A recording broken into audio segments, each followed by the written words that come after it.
Welcome to Threat Vector, the Palo Alto Networks podcast where we discuss pressing cybersecurity threats, cyber resilience, and uncover insights into the latest industry trends.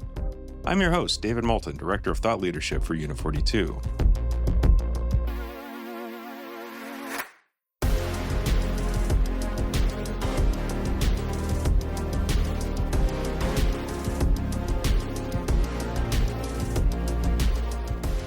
In today's episode, we have a fascinating and critical discussion lined up as we dig into the world of AI-generated malware. Joining me are two exceptional guests from the Palo Alto Networks Cortex Research Group, Rem Dudas, Senior Threat Intelligence Analyst, and Bar Matalon, Threat Intelligence Team Lead. The rapid advancements in AI have brought about numerous benefits, but they've also introduced new and unprecedented challenges in the realm of cybersecurity. Over the past year and a half, we've seen generative AI models like ChatGPT rise to prominence, offering powerful tools that anyone with an internet connection can access. While these tools have the potential for positive application, they also pose significant security risk when used maliciously. Rem and Bar have been at the forefront of researching these risks, conducting groundbreaking experiments to understand just how capable these AI models are in generating sophisticated malware. Today, we'll be discussing their findings, the implications of AI-generated malware for the cybersecurity landscape, and what organizations can do to protect themselves from these emerging threats. We'll explore questions such as, can generative AI truly build malware? How difficult is it for a threat actor to leverage these tools? And what does this mean for the future of cybersecurity defense? Here's our conversation. So I think I'll start with you, Bar. Talk to me a little bit about yourself, your team, and what you've been up to. Yeah, so we're from the Threat Intelligence team in Cortex Research Group here at Palo Alto. And we are kind of the team that mainly focused on external sources. There are other teams that do telemetry, but we're focused on open source intelligence. And we track the threat landscape to find new campaigns, new malware. And our mission is to make sure that our customers are protected from these emerging threats. And let me ask, you said open source in there. What is it about open source that either drew you in or is an organizational choice? It can be like open repositories where malware samples are uploaded to. But it can also be like reports published by other security companies. And so we monitor this, we take the samples and the indicators that they mentioned and run them in our labs against Cortex XDR to see its coverage. Gotcha. Most of the time, Cortex does a great job. Sometimes there are some gaps. So our mission in the team is to hand it over to the other research teams and make sure we add this coverage as quickly as possible. You did mention that you guys were doing some research to understand AI models' ability to generate malware. Where did you get that idea? Yeah, so one of the things that we do in the team is not only responding to emergent threats, we also try to identify trends and also sometimes to anticipate trends in the near future of cybersecurity. And as we all know, over the past 2 years, even less than 2 years, a year and a half, let's say, generative AI has become really popular since the release of ChatGPT by OpenAI. And it's not only because of the improvement of technologies, which actually have been improved significantly in the recent years, but I think what was the key changer here was the fact that it's very accessible. So basically, anyone with an internet connection can go and use very complicated and powerful AI models. So as it can, and I'm sure it will improve our lives in so many aspects, it also raised some concerns in the realm of cybersecurity. And one of these concerns was about the threat actors using AI capabilities in generating malware and the potential implication that could have on the cyber landscape. So we decided that we wanted to test it out to see if we are in the point that it's possible for threat actors to do so. Because of the hype, there are many articles and reports and opinions and you name it. So we decided that we wanted to go to the models and generate malware by ourselves, try to do that. So you saw this tool, it's easily accessible, it's hugely powerful, it's adapting to and learning very quickly. And you said, while it can do some really great things, um, does it have the ability to also generate some harmful things? The question that comes to mind for me and probably of many of our guests is, bottom line, can generative AI build malware? The simple answer is yes, and there is a bit of a longer version for that answer. It's a lot more complex than it seems at first, but it is possible. Talk to me a little bit about that. Does that mean that you've got to know a little bit about what you're doing? If I'm an unskilled 10, 15-year-old kid messing around with an AI tool or a generative AI tool, I'm probably not going to accidentally stumble into building malware. But if I have a little bit more skill and understand the prompting, I get to that outcome. I'd say, yeah, a 15-year-old kid without any knowledge can't stumble upon generating malware, but someone with a bit more technical knowledge can get some pretty amazing results from the commercial models.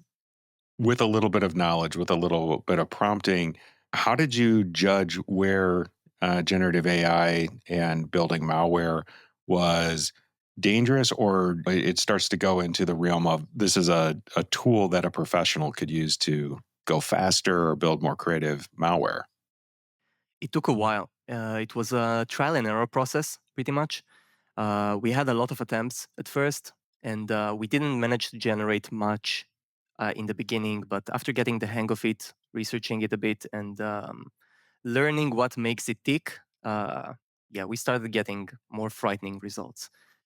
So, can you describe the stages that you followed as you got into your research?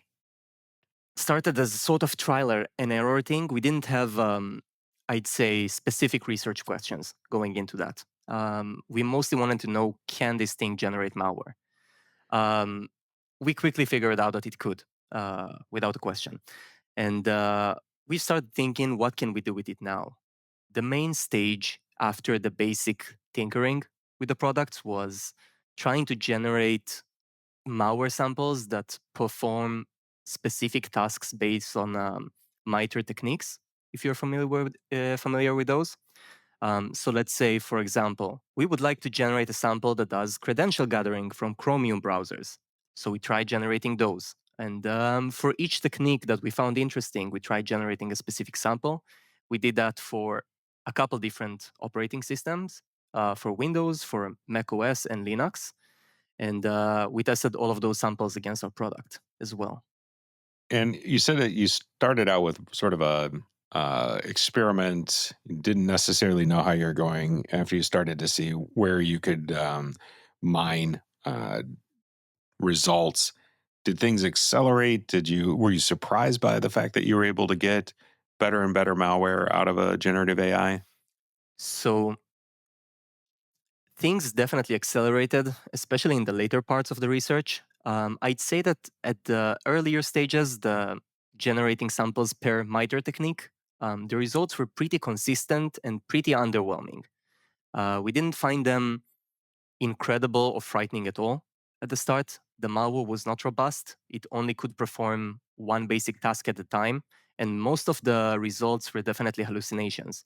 If you're familiar with the term, LLMs can hallucinate. They can invent answers that do not work. In terms of code, they will just give you libraries that don't exist or commands that don't exist.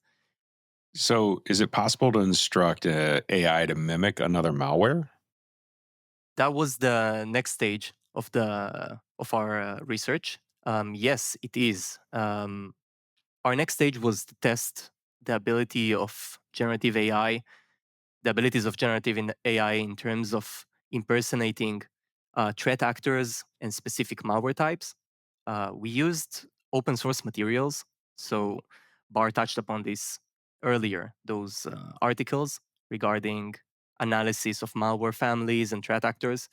We used a couple of those as a prompt or description for generative AI engine and asked it to impersonate the malware discussed in these articles. And we managed to do some pretty nasty things with that.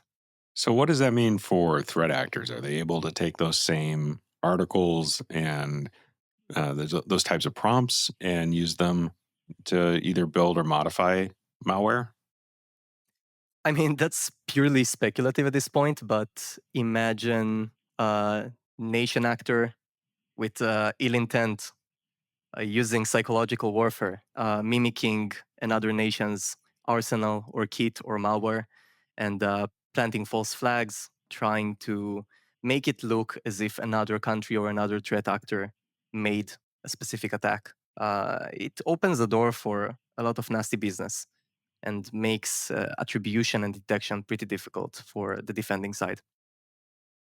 Rem, can you give me an example of something that you're able to generate? Yeah, definitely. Unit 42 published a paper a while ago about the Bumblebee web shell. A web shell is a basic command line tool that you plant on a server, and you can execute commands with it on a different server.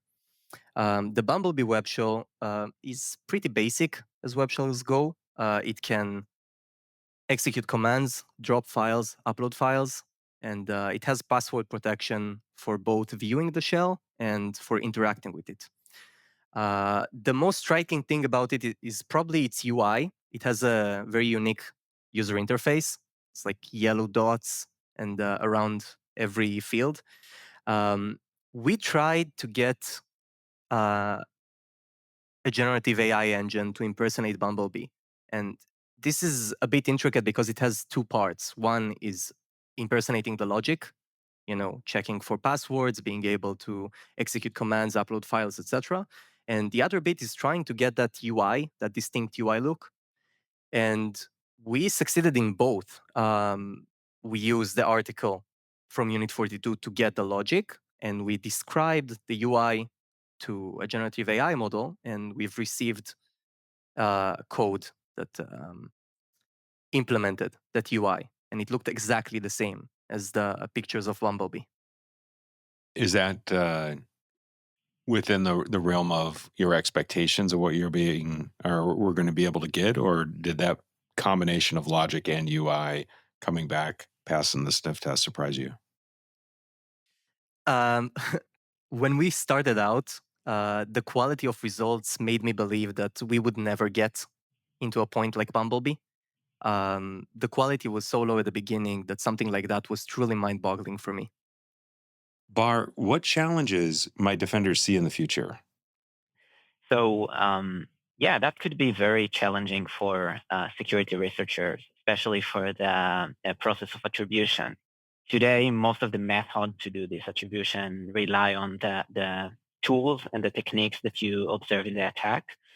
And once we get to the point that it's so easy for threat actors to go to the AI model and ask, generate malware looks similar to, I don't know, some malware used in a campaign attributed to, let's say, Russia nation state actor. Um, Once it's possible and threat actor can do that easily, it would be very, very challenging and very hard for researchers to distinguish between the genuine malware to this, imitating malware. What have you learned from the experiments that have most surprised you? We've learned a couple of surprising things, just to name them off, how easy it was to generate malware.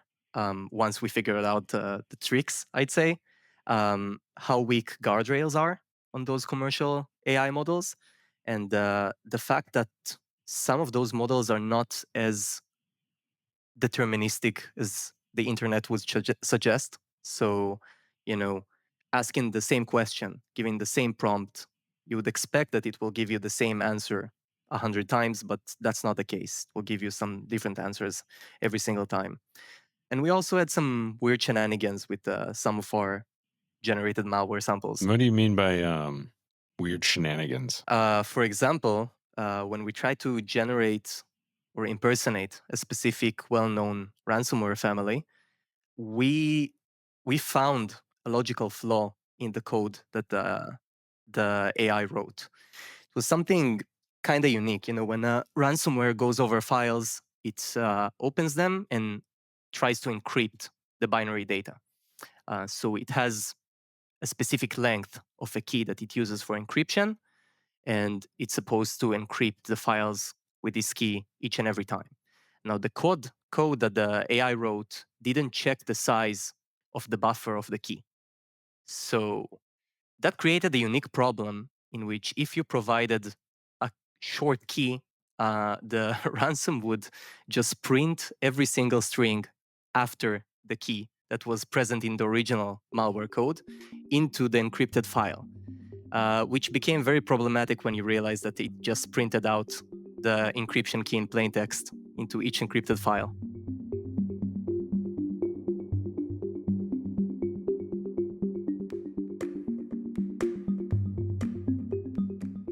So guys, talk to me a little bit about what are your next steps in this research?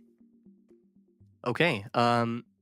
Well, after we found out that we can impersonate malware and that we can ask for specific techniques from those AI models, we wanted to generate a framework of sorts, a set of questions or prompts that you can ask pretty consistently and receive good, accurate results.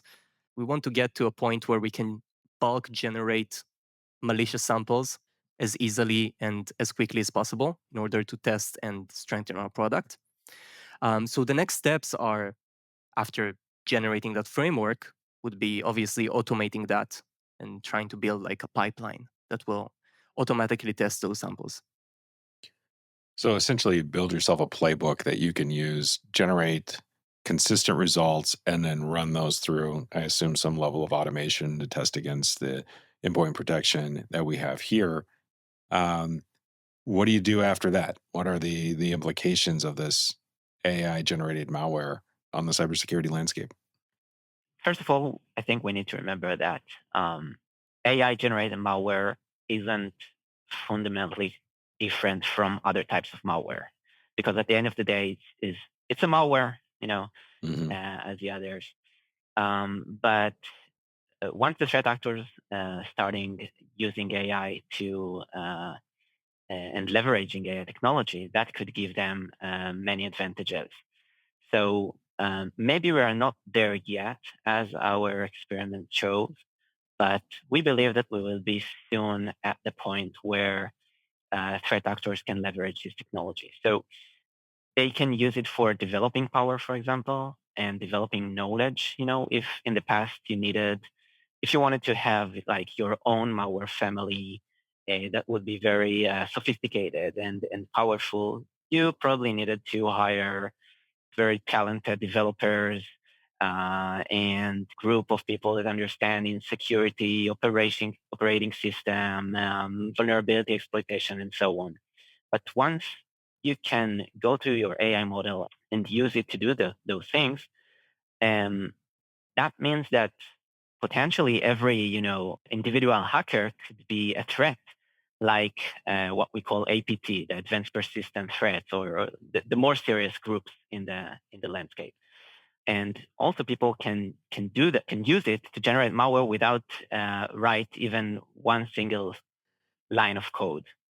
That's what we call lowering the barrier. So more people can join this game. And in addition to that, threat actors can use AI to be much more effective. They can automate different stages of the attack and streamline tasks like reconnaissance, malware distribution, or data extraction, etc. Every stage of the attack can be automated, and that can allow threat actors to be more effective and launch campaign on larger scale. Another point that should be discussed when we're talking about AI and its potential implications in cybersecurity is what we call polymorphism or polymorphic malware. Polymorphic malware, it's a malware that on each execution or each deployment, its code looks a little bit different. And generative AI is a great tool to automate generating this kind of malware, because you can leave a piece of code that be generated by AI, and once you get different piece of code every time, that means that the malware actually changes its appearance. It could have different signatures. It can even have different techniques or different functionality. And that's something that can be very challenging for signature-based tools to detect and stop eventually. We believe that we will soon see a different cyber landscape. We'll see more threat actors, campaigns in higher volume and on larger scale, and tons of slightly different malware samples generated every day. I'm struck by the idea that you've built a pipeline where you can build malware, whether it's polymorphic or not, and give defenders an advantage on this front as they can run them against their own tools to bolster their defenses. So while there is a dangerous side to this, I think that what you've done is give researchers and teams like ours here at Cortex the ability to make sure our defenses are incredibly strong. It seems to me that by having the ability to generate malware at scale, we can ensure our protections constantly are improving, right? Yeah, it's like an unlimited unlimited amount of malware samples that we can test on our product. Yeah, which is like weirdly good. Uh, so let me wrap it up. I've got two more questions for you guys. Now, as you're thinking about best practices, organizations out there are going to want to defend against the AI generated malware. What do you recommend that organizations do as far as best practices? Cybersecurity has always been kind of a cat and mouse game, and organizations need to stay ahead of this game. And it seems like AI and the AI war is kind of the latest iteration of it. In the AI era, where every single hacker can be a threat, like a serious actor and generate APT level malware, I don't really see the traditional signature based tools like antiviruses managing to keep up with all the new samples generated. One of the best practices for organizations is to invest in advanced tools that leveraging dynamic detections and behavioral rules to detect all these new threats and stop them. The best solution for a bad person with an AI model is the good person with AI model, right? Of course, it almost goes without saying that organizations should keep what we call IT hygiene and adhering the security in layers paradigm. So that can help them to reduce the attack surface. Because at the end of the day, if organizations have vulnerable server and exposed to the internet, that it doesn't really matter if the malware was written by AI or human. Defense in depth and good security, IT hygiene, some of the fundamentals and the basics, paired Yeah, with sure. some of those more advanced tools, the dynamic detections. Guys, let's wrap it up here. Rem, I'll kick it over to you. What is the most important thing that a listener should remember from this conversation? Yeah. The field hasn't fundamentally changed yet. Malicious behavior is still malicious behavior, but we are well on the way towards something that will start to look uniquely different, I think, from what we're familiar with today. Bar, what's the most important thing that a listener should remember from this conversation? It is possible to generate malware using AI, but it's not so easy. You need to have basic understanding of how coding works and how to compile such malware. And you have to bypass these guardrails that the AI models have today. Yeah. I remember a few years ago seeing a design for an automobile that was completely generated out of an AI model. And it was bizarre looking. Like it didn't follow the lines and curves and expectations that you had for what a car would look like. And yet it was highly efficient, had a low profile for resistance to wind, and move things around, and still recognizable as a car, but completely different. And I wonder, as we look at malware and look to the real world example of maybe the automobile, you'll still be able to recognize it as malicious, but it acts and behaves and puts things together in ways that we wouldn't necessarily have from a historical human-generated malware, but it still has the same intent. Let's plan on coming back to this conversation in, I think, 6 months, because I think that the pace of development in and around AI has caught me off guard. You guys into that? Sure. Yeah, sounds great. All right. Bar, Rem, thank you so much for coming on Threat Vector today and giving us your insights on the research that you've been running and the findings that you've talked about today. Thanks for having us, David. And thank you very much. That's it for Threat Vector this week. I hope you found the conversation with Rem and Bar as insightful and thought-provoking as I did. Before I sign off, I want to recap 2 profound insights discussed today. First, generative AI models have significantly lowered the barrier to creating sophisticated malware. These powerful tools, accessible to anyone with an internet connection, mean that even those with minimal technical knowledge can generate effective malware. This means that we may see an increase in both the volume and variety of threats we face in cybersecurity from a larger number of threat actors. Second, we discussed the evolution and challenges posed by polymorphic malware. With AI's capability to generate highly adaptive and elusive malware that changes its code upon each execution, traditional signature-based detection tools will struggle to keep up. This advancement necessitates the development of more sophisticated defense mechanisms. As AI continues to evolve, so too must our strategies for detecting and defending against these rapidly changing threats. Thank you for joining today, and stay tuned for more episodes of Threat Vector.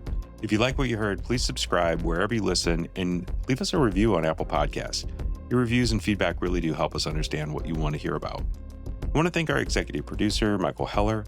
I edit Threat Vector and Elliot Peltzman mixes our audio. We'll be back in 2 weeks. Until then, stay secure, stay vigilant. Goodbye for now.